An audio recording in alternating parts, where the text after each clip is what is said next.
right, so 2.2, part 2 of our video. Here we go. All right, so we're going to have the proof of the derivative of the sine of x. Now, we're telling you to find the derivative of the sine of x using the definition of the derivative. That was the limit process.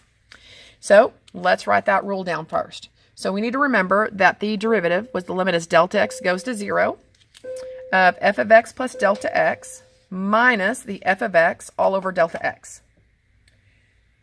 So I'm going to start with plugging in x plus delta x into the sine of x right there. And then it says minus sine of x over delta x.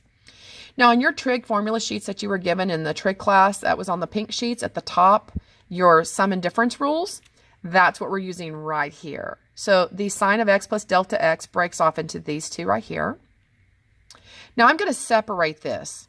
I'm going to separate it because I'm going to want this part over here by itself. I want the sine over here with this one. So I want to factor out the sine of x out of these two. So I factor that sine of x out in just a second. We're going to do that. And that leaves me then with the cosine delta x minus 1 there. And I already have a delta x here. This one, I've got cosine x, sine delta x over delta x. Notice I still have the word limit this entire time. I can't drop it yet until I plug the zeros in. Now, we're going to take a look back up here at our rules. So my rule back in chapter 1 is provided these two are the same, the limit as that goes to 0, then this would be 1. And on 1 minus the cosine in that, that would actually be 0. Now let's come back over here for a second. I'm noticing right here, this piece from here to here is going to be 0.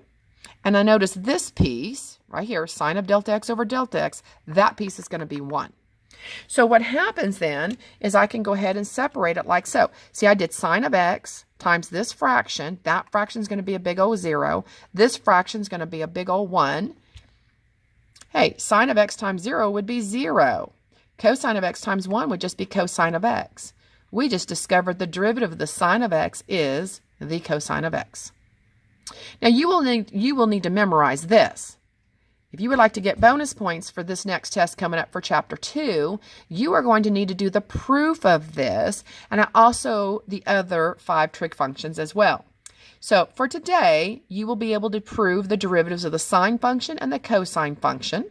When you come in to do the extra credit, you have to do the proof of all 6 derivatives all at one time. You can't do one day and one the next day. You do all 6 at one time. You come in on other times besides class time to do that. So the derivative of the sine and the cosine. The derivative of the sine is cosine. The derivative of the cosine is negative sine.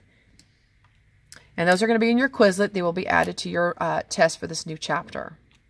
So we're asked to find the derivative of 2 times the cosine of x. When you have a coefficient, it's just going to be 2 times whatever the derivative of the cosine of x is. The derivative of the cosine of x is negative sine x times that coefficient of 2. So it'd be negative 2 sine x. On this one, please think of that as a coefficient of 1/2 times the sine of x. So now its derivative will be 1/2 times whatever the derivative of the sine is. So the derivative of the sine of x is cosine x. So it'd be 1/2 of the cosine of x. When you have a polynomial part and you have a trig part, you just take the derivative of each one separately. So you're going to do 5 times 3, that's going to be 15. Drop this power by 1, so that's going to be 15x to the 4th. And then it's plus whatever the derivative of the cosine of x is. Right here, the derivative of the cosine is negative sine.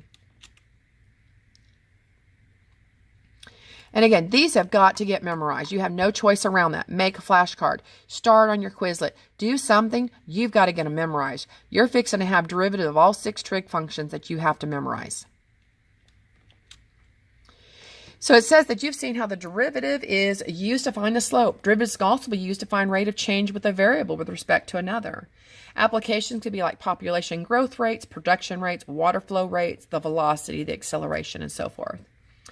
And we also do need to know that average velocity would be a change in distance over a change in time as well. So it says a common use for rate of change was to describe the motion of an object moving in a straight line. In such problems, it's customary to use a horizontal or vertical line to designate an origin to represent the line of motion. So the movement right or upwards would be considered to be positive, and the movement to the left or downward would be considered to be a negative direction.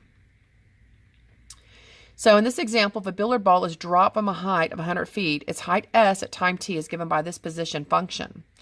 Now you are going to have to memorize this equation over here, and you're also going to have to memorize that gravity for Earth is negative 32 feet per second. So whenever I say a half of that negative 32, that's why this equation has a negative 16. The initial velocity, this is being dropped. Since it's being dropped, that initial velocity is 0. It's not being thrown downward, it's being dropped.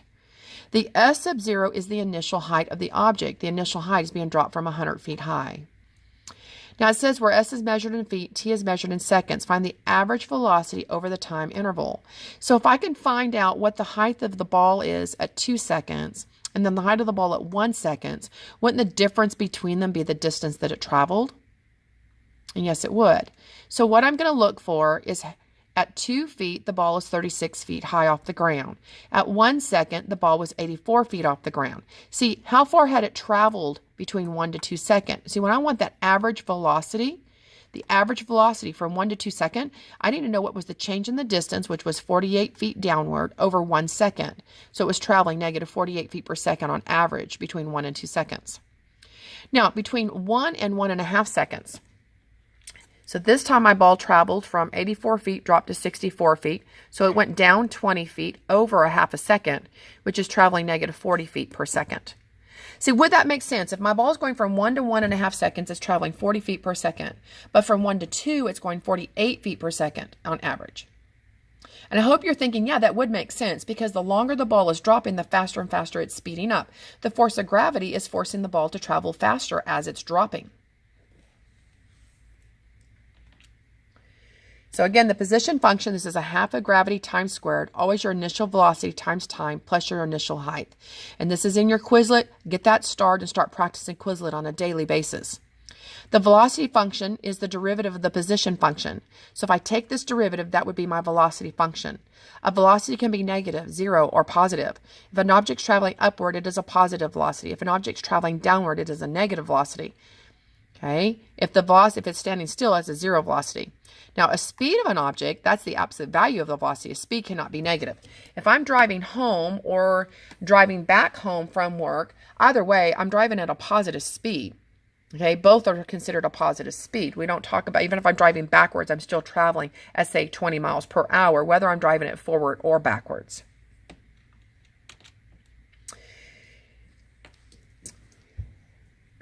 So at a time 0, a diver jumps from a platform, diving board, that is 32 feet above the water. So this is the diving platform. It's 32 feet above the water. The diver jumps and then goes down to the water. He says he jumps with initial velocity of 16 feet. See, I know he's traveling upward then. He didn't just jump down off of it. Find the position function. So remember, the position function is 1/2 of the gravity. So that's going to be a half of negative 32. So negative 16t squared. Initial velocity, he's going upward. So that's positive 16t. The initial height he starts off at was 32 feet. When does the diver hit the water? That would be when this height equals 0. So you take your equation equal to 0. And he hits the water at 2 seconds. He doesn't go back in time, only at 2 seconds. If I continue this graph, it says it crosses this x-axis at -1. But we're talking about a story, so we don't want to use the -1 for my answer. Now it says, what is the diver's velocity at impact? So to remember, the velocity is the derivative of the position function. So I need to take the derivative of the position function, which would be negative 32t plus 16. Now, the velocity as he impacts the water. He hits the water at 2 seconds. So plug 2 into this velocity equation. That will give you your velocity of the diver as he impacts the water. And I like these questions on my test. Hint, hint. All right, so this time we're going to estimate the height of a building. A stone is dropped from the top of it into a pool of water at ground level. How high is the building if the splash is seen 7.0 seconds after the stone is dropped? If it is dropped, the initial velocity is 0. So please understand that initial velocity is 0, being the object was dropped. Now this time, you guys, this is in seconds. This problem, I believe, is going to be in meters, since this is a negative 4.9. I'm trying to see here where I have meters written in the story. How high is the building if the splash is seen that many seconds after it's dropped? I guess this homework problem was expecting you to know that. If it's 16 here, the negative 16, then you know that's the feet per second. And if it's the 4.9, then in meters per second, gravity on Earth is negative 9.8 meters per second squared. So I do know this problem is discussing meters. Now what we want to know, it says that it took 7 seconds for it to hit the ground. Okay? So that means the height is 0 at 7 seconds. That means this height is 0. So if I plug in 7 into this equation, it would equal 0 feet high. So I'm plugging 7 in for this time. I don't know that initial height. Once I calculate this number and move it over, that's going to be my initial height of my building. So 240.1 meters. And again, these are all add on to your notes. That means these are helpful hints for a problem in the homework. All right, a volume of a cube with a side length of s is given by that formula, v equals s to the third. Find the rate of change of volume with respect to s. That means find the derivative and then plug in the 3 for s. So rate of change is derivative. So take this derivative, that's going to be 3s to the second. Plug this 3 for s into here, and it's going to be 27. All right, so we have quite a few here on this flashcard this time. So on your Quizlet, we have added average velocity. We've added position function, velocity function, the two values for the gravity. Your derivative of sine is cosine. Your derivative of the cosine is negative sine. Don't forget your derivative of the constant rule is always 0. That power rule, we bounce the power to the front, drop it by 1. At this point, when you come to class, the very first ones you should do are the do nows. Shouldn't need to watch the video in class. You're supposed to be doing that at home. So when you come to class, you go straight to these do now problems. And then whatever's left would be considered as homework. I hope this helps you out. You guys have a great day.